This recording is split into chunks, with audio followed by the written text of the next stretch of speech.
Welcome to the deep dive. Today we're getting into something pretty cool, how you actually get an amateur radio license. We're focusing specifically on Bangladesh Mm. and the role of the BTRC, that's the Bangladesh Telecommunication Regulatory Commission. This isn't just, getting a permit. It's really about opening up this whole world of independent communication, joining a global community. Hmm. Okay, let's And- unpack this a bit. Right.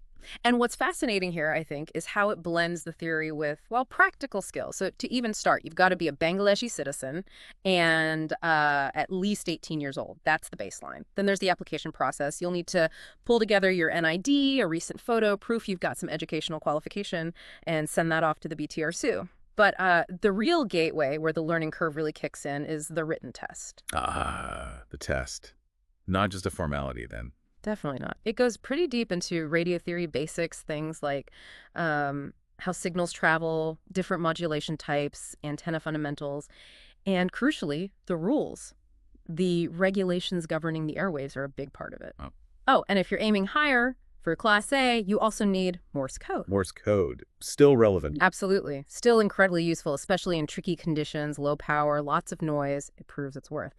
Anyway, pass the test, get the BTRC's okay, and then you get your unique call sign. That's your ID on the airwaves. Right, that call sign. It sounds like more than just letters and numbers, isn't it? It's like your key. You mentioned Class A, and presumably there's a Class B.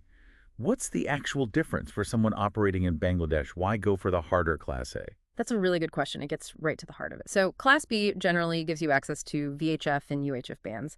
Very high frequency, ultra high frequency, great for local chats, maybe using repeaters to reach further across the city, participating in local groups, that sort of thing. Okay, so more local stuff. Exactly. But Class A, that unlocks the high frequency bands, the HF bands, and that's where the magic, you could say, of long distance communication really happens. You're potentially bouncing signals off the ionosphere, talking to people continents away, often with surprisingly low power. Wow. Yeah, it's the difference between talking across town and, well, working the world. It opens up global contacts, more advanced operating modes. Working the world. That does sound incredible. So, okay, you've done the paperwork, passed the test, maybe even mastered Morse. You have your license, Class A or B. What are people actually doing with it in Bangladesh? What kind of activities are we talking about beyond just a simple chat? Oh, it's incredibly varied. I mean, first, there's just the pure enjoyment of talking to other operators. Locally, sure, but also internationally. Imagine setting up your own station and making contact with someone on the other side of the planet. Or even astronauts on the ISS, which hams do. Seriously. Yeah. That space station. Yep, it happens. But beyond that, ham radio is absolutely vital in emergencies. When storms hit or there's a major disaster and phone lines, cell towers go down. Often, amateur radio is the only reliable communication left.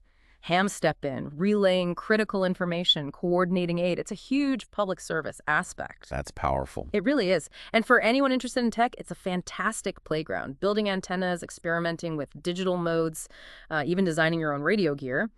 And then there's the community. Joining clubs, taking part in radio contests, radio sport, they call it, helping out at public events. It mixes technical skill with, real community connection. So what does this all mean for you, listening to this? It's clearly more than just a technical hobby. Well, yeah, and this raises an important question, I think. How does mastering a foundational communication technology like this, really understanding it, following the rules set by BTRC and the International ITU guidelines, how does that equip you with unique skills in our world today? Getting that license, it's a step towards self-reliance, understanding how direct communication actually works, independent of the big networks. You gain this deep knowledge, practical skills.